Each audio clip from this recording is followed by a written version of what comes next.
একজন সন্ন্যাসী নিরামিষ আহারী সেই চিন্ময় কৃষ্ণ দাস সহ এইখানে আরো একজন সাধু যে রঙ্গনাথ দাস, সে এখনো চট্টগ্রামে কারাগারে আছে। তাকে অকারণে মিথ্যা মামলায় তাকে জেলে পড়ে রাখা হয়েছে। অথচ আমরা দেখেছি সবার সামনে, সবার চোখের সামনে হত্যা করেছে দীপু দাসকে যারা, সেই ব্যক্তিদের জামিন হয়ে যাচ্ছে। তা আমরা নিন্দা জানাই, আমরা ধিক্কার জানাই যেই আইনজীবীরা বা যেইখান থেকে যে কোর্টের যারা এই কাজগুলোর সাথে যুক্ত আছে, আমরা নিন্দা জানাই। এবং আমরা আপনারা জানেন যে ঘটনাটা ঘটার সাথে সাথে আমরা ঢাকা বিশ্ববিদ্যালয় থেকে আমরা কিন্তু আমরা আমাদের জোট থেকে, বাংলাদেশ সম্মিলিত সংখ্যালঘু জোট থেকে কিন্তু সবাই মিলে একটা লাইভে আসা হয়েছে এবং সেখান থেকে আমরা তীব্র নিন্দা আমরা জানিয়েছি। এবং সেখান থেকে আপনারা জানবেন যে বিভিন্ন ভাবে যোগাযোগ করা হয়েছে এবং জামিনটি স্থগিত হয়েছে।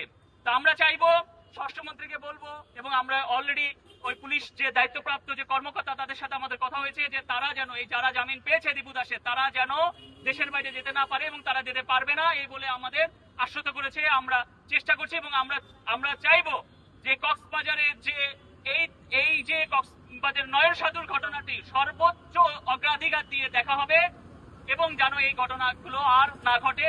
এবং আমি সংখ্যালঘুদের যে সুরক্ষা, আমি চাইবো দেশের সরকারের 3টি দাবি আমাদের কি: হিন্দু সম্প্রদায়ের উপর যে মিথ্যা মামলা হয়েছে চারদিকে, সেই মামলাগুলো প্রত্যাহার এবং চিন্ময় কৃষ্ণ দাস ব্রহ্মচারীর মুক্তি, অতি দ্রুত মুক্তি।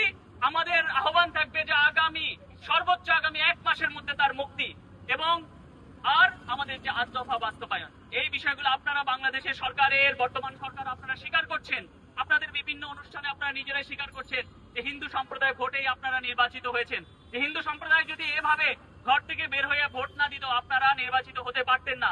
আপনারা এই ঋণ কিন্তু স্বীকার করছেন। যেহেতু আপনারা স্বীকার করছেন, হিন্দু সম্প্রদায়ের যে দাবিগুলো আপনারা আশা করি পূরণে আপনারা উদ্যোগী হবেন, এই অনুরোধ আপনাদের রইল।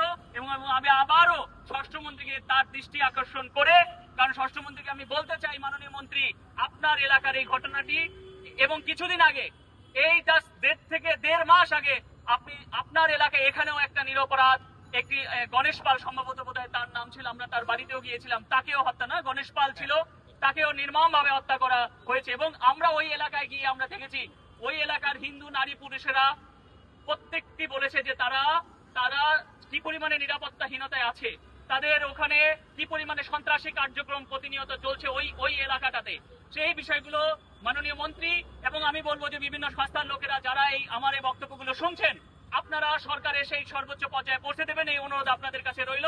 এবং পরিশেষে আমি আবারও এই নয়ন সাধুর হত্যাকারীদের অতি দ্রুত গ্রেপ্তার করার দাবি জানিয়ে, নিন্দা জানিয়ে এবং ঘটনাটার তীব্র নিন্দা ধিক্কার জানিয়ে আমি আমার বক্তব্য শেষ করছি। সবার কল্যাণ হোক।